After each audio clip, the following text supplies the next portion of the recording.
Hello students, नमस्कार सभी को। NCERT in easiest way, class 6 science. आज हम चैप्टर के बारे में डिस्कस करेंगे, plants, getting to know plant. सबसे पहले हम सब समझते हैं कि प्लांट्स का मतलब क्या होता है। पेड़ पौधे जो भी हमारे पास पाए जाते हैं, लेकिन आप ध्यान रखिए कि प्लांट्स में सिर्फ वही पेड़ पौधे नहीं आते जो बड़े बड़े ट्रीज हैं, बहुत छोटे छोटे स्मॉल प्लांट्स भी आते हैं जिनको हम हर्ब्स कहते हैं, श्रब्स कहते हैं। तो ये इंट्रोडक्टरी लेक्चर है। तो आज हम इंट्रोडक्शन करेंगे चैप्टर के बारे में कि हमें क्या क्या इस चैप्टर में पढ़ना है। तो नमस्कार सभी को, एकदम तैयार हो जाइए। हम देखते हैं कि इस चैप्टर में हमें क्या क्या पढ़ना है। तो इस चैप्टर में हमें इन टॉपिक्स के बारे में पढ़ना है। सबसे पहले पढ़ना है हमें classification of plants on the basis of size, herbs, shrubs and trees. उसके बाद हमें पढ़ना है क्रीपर्स एंड क्लाइंबर्स। उसके बाद हमें पढ़ना है स्टेम, लीफ, ये सब क्या है, प्लांट के पार्ट्स हैं। फिर हमें पढ़ना है फोटोसिंथेसिस, ट्रांसपिरेशन, रूट, फ्लावर। एक एक करके हम सभी चीजों को समझ लेते हैं। सबसे पहले हम समझते हैं हर्ब्स, श्रब्स और ट्रीज क्या है। तो हर्ब्स, श्रब्स और ट्रीज जो है वो प्लांट्स को क्लासिफाई किया गया है इनके साइज के बेसिस पे। कैसे? जैसे छोटे प्लांट्स है, बहुत से छोटे से प्लांट है, ये क्या हो जाएगा आपका, हर्ब हो जाएगा। और जो इससे बड़े प्लांट हैं ये क्या हो जाएगा आपका, श्रब्स कहलाएंगे। और जो सबसे बड़े प्लांट्स हैं ये क्या कहलाएंगे, ट्रीज कहलाएंगे। तो ये on the basis of size differentiation किया गया है हर्ब्स, श्रब्स और ट्रीज का। तो इसके बारे में सबसे पहले हम एक डायग्राम से समझते हैं हर्ब्स, श्रब्स और ट्रीज को। ये देखिए, हर्ब्स, श्रब्स एंड ट्रीज। इसमें आप देखेंगे जो सबसे छोटा पेड़ है ये आपका क्या है, हर्ब्स कहलाते हैं।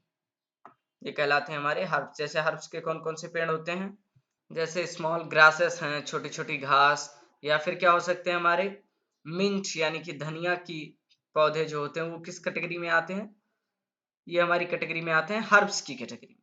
उसके बाद हम देखते हैं जो उससे साइज में बड़ा होता है, जैसे गुलाब का पेड़, हिबिस्कस, गुड़हल का पौधा। तो ये उससे कंपैरेटिवली बड़े होते हैं, तो इन्हें हम कहते हैं कि ये श्रब्स हैं। और उसके बाद जो सबसे बड़े हमारे पेड़ होते हैं साइज में उन्हें हम कहते हैं ट्रीज। जैसे आपका मैंगो का होता है, बरगद का होता है, जो बड़े बड़े पेड़ होते हैं उन्हें हम कहते हैं ट्रीज। तो ये क्या था, साइज के बेसिस पर डिफरेंशिएशन। इसके बाद हमें पढ़ना है क्रीपर्स एंड क्लाइंबर्स। तो आप समझें कि क्रीपर और क्लाइंबर, जो क्रीपर किन पेड़ पौधों को कहते हैं, ऐसे पौधे जो जमीन में रेंगते हैं उन्हें हम कहते हैं कि वो क्रीपर्स हैं। जैसे वो जमीन में ही ऐसे पड़े रहते हैं, ठीक है। और कुछ होते हैं जो खड़े होने की क्षमता इनमें भी नहीं होती, लेकिन ये किसी दूसरे के सहारे उसी पे ऐसे लपेट के खड़े हो जाते हैं, उन्हें हम कहते हैं क्लाइंबर। इसके बारे में भी हम एक डायग्राम से अच्छे से समझते हैं, क्रीपर और क्लाइंबर। ये देखिए, क्रीपर का पेड़ जैसे जमीन में कद्दू का पेड़ पड़ा रहता है, ये जमीन में ऐसे ही पड़ा हुआ है, तो ये क्या कहलाता है, क्रीपर। इसका एग्जांपल क्या है, पंपकिन। और जो हमारी मनी प्लांट होता है, ये कोई भी बेल होती है वो ऐसे चढ़ जाती है, कसकटा, अमर बेल या कोई भी, वो ऐसे चढ़ जाती है, बंवर जिसे हम कहते हैं गांव की भाषा में। तो ये किसी भी हाइट वाले पेड़ पौधे पर या किसी भी स्टिक पे आसानी से क्लाइंब कर जाती है, चढ़ जाती है, इसलिए इसको क्लाइंबर कहते हैं। मनी प्लांट भी इसी कैटेगरी में आता है। तो ये हमने समझा क्रीपर्स और क्लाइंबर्स। इसके बाद हमें पढ़ना है स्टेम। इसके बाद हमें पढ़ना है, तो स्टेम आप सब जानते हैं कि प्लांट का एक पार्ट है स्टेम। जैसे अगर हमारा ये प्लांट था, ठीक है, तो नीचे इसके रूट्स पाई जाएंगी और ऊपर इसकी ब्रांचेस पाई जाएंगी। और ये बीच का जो तना होता है इसी को हम कहते हैं कि क्या है, हमारा स्टेम, ठीक है। स्टेम के कई वर्क्स होते हैं। स्टेम का कौन कौन सा वर्क होता है, यहाँ से वाटर को पत्तियों तक पहुंचाने में स्टेम की भूमिका होती है। और क्या स्टेम का होता है, पेड़ को सीधा खड़ा रखने में स्टेम की ही भूमिका होती है। जैसे आप देखिए क्रीपर्स और क्लाइंबर्स जो है वो अपने दम पे खड़े क्यों नहीं हो पाते, क्योंकि इनकी स्टेम कमजोर होती है। कई डेजर्ट प्लांट्स में जो स्टेम है वो हमारा ट्रांसपिरेशन का भी काम करती है, यानी कि पत्तियों का काम करती है। जैसे आपने देखा होगा कैक्टस, कैक्टस की स्टेम हरी होती है क्योंकि उसमें फोटोसिंथेसिस भी होता है। उसके बाद आप समझेंगे लीफ। लीफ में आपको दो पार्ट पढ़ना है कि लीफ के विनेशंस के बारे में, एक रेटिकुलेट विनेशन और एक पैरेलल विनेशन। इसके बारे में आप डिटेल में पढ़ेंगे आने वाले लेक्चर में, अभी सिर्फ इंट्रोडक्शन है। तो लीव्स का मतलब है पत्तियां। पत्तियों का क्या क्या वर्क होता है प्लांट में? पत्तियां फोटोसिंथेसिस करती हैं। सबसे पहले आप फोटोसिंथेसिस समझिए क्या है। आप कहेंगे तभी से फोटोसिंथेसिस फोटोसिंथेसिस कर रहे हैं, समझ में नहीं आ रहा। फोटोसिंथेसिस वो प्रोसेस है जिसके थ्रू पेड़ पौधे अपना खाना बनाते हैं। The process by which plants make their own food with the help of sunlight and water is called photosynthesis. इसके बारे में आप अच्छे से पढ़ेंगे। आप सब जानते हैं कि पेड़ हमारे ऑटोट्रॉफ्स होते हैं, वो खुद से अपना खाना बना लेते हैं। तो वो खुद से अपना खाना कैसे बनाते हैं ये समझने के लिए हम फोटोसिंथेसिस की प्रोसेस आगे पढ़ेंगे। तो आपने देख लिया कि कहाँ कहाँ यूज करते हैं लीव्स का, और कहाँ यूज है? लीव्स का यूज है ट्रांसपिरेशन में। जैसे आप जानते हैं कि पेड़ पौधे जो भी पानी एब्जॉर्ब करते हैं उसको लीव्स के थ्रू ही भाप बना के बाहर निकाल देते हैं, या गैसियस एक्सचेंज में इनको कार्बन डाइऑक्साइड छोड़ना है या लेना है या ऑक्सीजन छोड़ना है तो इसके लिए लीव्स का यूज आता है।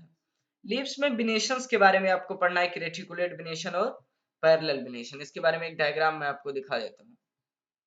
ये है हमारा रेटिकुलेट और पैरेलल बिनेशन। रेटिकुलेट बिनेशन किसे कहते हैं? रेटिकुलेट बिनेशन कहते हैं जब पत्तियों में जो लाइनें अंदर बनी रहती है वो एकदम जाल की तरह ऐसे बनी हुई। देखिए इसमें जाल की तरह बनी हुई, इधर ये ऐसे ऐसे, तो इसे हम कहते हैं कि ये रेटिकुलेट बिनेशन। और एक होता है पैरेलल बिनेशन जिसमें सिर्फ सीधी सीधी लकीरें पाई जाती हैं। ये देखिए जैसे ये, इसे हम कहते हैं पैरेलल बिनेशन। जैसे आपने देखा होगा शुगर केन की पत्तियां, गन्ने की पत्तियां भी ऐसी पाई जाती हैं। ये क्या कहलाती है? पैरेलल बिनेशन। पैरेलल का क्या मतलब है? ऐसे ऐसे सीधी सीधी लाइन खींची रहे, इन्हें पैरेलल कहते हैं। तो इसी में लाइनें सीधी सीधी खींची रहती हैं, इसलिए इसे पैरेलल बिनेशन कहते हैं। और इसमें लीव्स के पार्ट के बारे में आपको पढ़ना है। जो सीधी लाइन गई है इसको हमें क्या कहते हैं? मिडरिब। क्यों? क्योंकि मिड में पाई जाती है इसलिए इसे कहते हैं मिडरिब। और जो ये इधर लेटरल में लाइनें खींची हुई है इन्हें हम कहते हैं वेन्स। उसके बाद लीफ के और पार्ट के बारे में हम पढ़ेंगे। इसकी जो बाउंड्री होती है उसे हम क्या कहते हैं? लैमिना। और फिर जिस चीज से जुड़ा रहता है स्टेम से उसे हम क्या कहते हैं? पेटियोल। और फिर स्टेम तो आप सब जानते हैं। तो इन सब के बारे में डिटेल में हम आने वाले लेक्चर्स में पढ़ेंगे। इसके बाद हमें पढ़ना है फ्लावर्स के बारे में, लेकिन उसके पहले रूट्स के बारे में देख लेते हैं। रूट आप सबको पता है, रूट प्लांट का सॉइल वाला पार्ट है जो सॉइल में पाया जाता है। रूट के क्या क्या फंक्शन है? ये एब्जॉर्ब करता है वाटर, एब्जॉर्ब वाटर, वाटर को एब्जॉर्ब करता है। कहां से? सॉइल से, एब्जॉर्ब वाटर। ठीक है, ये एब्जॉर्ब करता है वाटर। उसके बाद रूट्स के बेसिस पे आपको दो क्लासिफिकेशन पढ़ने हैं। ये देखिए, रूट सबसे पहले सीधे आता है, इसे क्या कहते हैं? Primary root. उसके बाद जो इससे निकलते हैं उन्हें क्या कहते हैं? Secondary roots. और जो इन रूट्स से भी फिर निकलते हैं इन्हें हम क्या कहते हैं? Tertiary root. अब इस बेसिस पे आपको दो क्लासिफिकेशन पढ़ने। देखिए कई तरीके के पौधे पाए जाते हैं। एक तरीके के पौधे होते हैं जिसमें देखिए सीधे एक गई, उसके बाद इसकी ब्रांचेस की टाइप की रूट्स निकली हुई, इस टाइप के रूट को हम क्या कहते हैं? Tap root. और उसके बाद कुछ ऐसे प्लांट्स होते हैं कि जिनमें सीधा उसी ओरिजिन से ही सारी रूट्स निकली होती हैं, उन्हें हम क्या कहते हैं? Fibrous root. और आप ध्यान देंगे तो अमेज्ड हो जाएंगे कि जितनी लीव्स में पैरेलल बिनेशन पाई जाती है जिन प्लांट्स में, उनके रूट फाइब्रस पाए जाते हैं। और जिनमें रेटिकुलेट बिनेशन पाई जाती है उनमें टैप रूट पाए जाते हैं। तो ये आपको ध्यान रखना है, आपके एग्जाम में भी पूछा जा सकता है। इसके बारे में डिटेल हम आगे पढ़ेंगे, लेकिन अभी सिर्फ इंट्रोडक्टरी लेक्चर है तो सिर्फ इंट्रोडक्शन कर रहे हैं। उसके बाद हमें पढ़ना है फ्लावर्स के बारे में। आप सब जानते हैं कि फ्लावर जो है वो रिप्रोडक्टिव पार्ट है प्लांट का। फ्लावर से ही फिर फ्रूट बनता है। तो इसमें आप फ्लावर के डिफरेंट डिफरेंट पार्ट को पढ़ेंगे। जैसे ये स्टेमन है, ये पिस्टिल जहां से ओरिजिन होता है, उसके ऊपर एंथर लगे रहते हैं जहां पे पॉलन ग्रेन्स पाए जाते हैं, पेटल्स जो फ्लावर की पत्तियां होती हैं, और सेपल्स जो फ्लावर के नीचे ग्रीन होता है। इसमें बच्चे बहुत ज्यादा कंफ्यूज होते हैं, तो आपको ध्यान रखना है कि जो नीचे ग्रीन ग्रीन पार्ट्स पाए जाते हैं बेसल पार्ट में, उन्हें हम कहते हैं सेपल्स। और ऊपर जो फ्लावर के पाए जाते हैं उन्हें हम कहते हैं पेटल्स। तो इसके बारे में आपको अच्छे से डिटेल हम आने वाले लेक्चर में करेंगे। हाँ, आगे हम रिप्रोडक्टिव पार्ट्स के डिटेल में हम पढ़ेंगे चैप्टर में, जैसे देखिए anther, filament, स्टेमन, piston, different different parts के बारे में हम पढ़ेंगे। जैसे हमारा ओवरी, ओव्यूल, ये सब क्या है, फीमेल पार्ट है। एंथर क्या है, हमारा मेल पार्ट है। स्टाइल, स्टिग्मा, स्टिग्मा पे क्या होता है, पॉलन ग्रेन्स आके इसी पे चिपक जाते हैं, स्टिक कर जाते हैं, इसलिए इसे क्या कहते हैं, स्टिग्मा।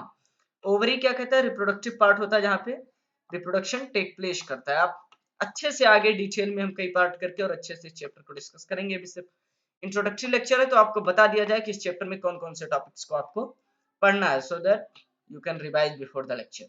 ये क्या है, ओव्यूल्स हैं। तो इन सब के बारे में हम इस चैप्टर में पढ़ना है। तो हम देख लेते हैं कि हमने सारे टॉपिक्स को एक इंट्रोडक्टरी नॉलेज आपको दे दी है कि नहीं। ना, हम लोगों ने हर्ब्स देख लिए, श्रब्स देख लिए, ट्रीज देख ली, क्रीपर्स, क्लाइंबर्स, स्टेम भी देख ली, लीफ समझ लिया है, फोटोसिंथेसिस, ट्रांसपिरेशन देखना है, रूट समझ लिया और फ्लावर समझ लिया। तो ट्रांसपिरेशन आप समझे, ट्रांसपिरेशन क्या होता है, ये लीफ है, ठीक है, लीफ आप सब जानते हैं। तो जो प्लांट रूट से वाटर एब्जॉर्ब करता है, रूट से वाटर को एब्जॉर्ब करता है, उस वाटर को इवेपोरेट करके यानी कि भाप बना के पत्तियों के थ्रू उड़ जाता है। और इसमें किसका रोल सबसे इंपॉर्टेंट होता है, स्टोमाटा। किसका रोल सबसे इंपॉर्टेंट होता है, हमारे स्टोमाटा का सबसे रोल इंपॉर्टेंट होता है। तो आपको ध्यान रखना है, इसी प्रोसेस को कहते हैं ट्रांसपिरेशन। इसके बारे में डिटेल में हम आगे वाले लेक्चर में करेंगे। उसके बाद आप देखेंगे और किसके बारे में हमें पढ़ना है, फोटोसिंथेसिस के बारे में हमें पढ़ना है। इसके बाद हमें फोटोसिंथेसिस के बारे में पढ़ना है। फोटोसिंथेसिस क्या है, फोटोसिंथेसिस है हमारा वो प्रोसेस जिसके थ्रू हम लीव्स अपना खाना बनाते हैं, पूरे प्लांट के लिए जो खाना लीव्स में बनता है। तो आप ध्यान रखें कि ट्रांसपिरेशन और फोटोसिंथेसिस दोनों लीव्स से रिलेटेड ही हैं। तो फोटोसिंथेसिस वो प्रोसेस है जिसके थ्रू पेड़ पौधे अपना खाना बनाते हैं यानी कि भोजन बनाते हैं, और ट्रांसपिरेशन वो प्रोसेस है जिसके थ्रू पेड़ पौधे अपने जो एक्सेस जल होता है यानी कि जो अधिकांश मात्रा होती है जल की, उसका वाष्पीभवन करते हैं यानी कि भाप के फॉर्म में बना के उड़ा देते हैं। तो इन सब के बारे में डिटेल हम आने वाले लेक्चर में करेंगे। तो सारी चीजें हम देख चुके हैं, इन सब के बारे में हम पढ़ना है। डिटेल वीडियो देखने से पहले आपसे रिक्वेस्ट है कि आप एक बार एनसीईआरटी को रीड करके आए, तो आपको एक बेटर समझ में आएगा। ये सारी चीजें हमें बहुत ही अच्छे से डिटेल में पढ़नी है। और आज का लेक्चर यहीं पर टर्मिनेट करते हैं। तब तक के लिए प्रैक्टिस करते रहें, रिवाइज करते रहें, और वीडियोस और चैप्टर्स के वीडियोस के लिए आप चैनल पे जाके प्लेलिस्ट को चेक करते हैं सकते हैं। तब तक के लिए थैंक यू सो मच, बहुत बहुत धन्यवाद।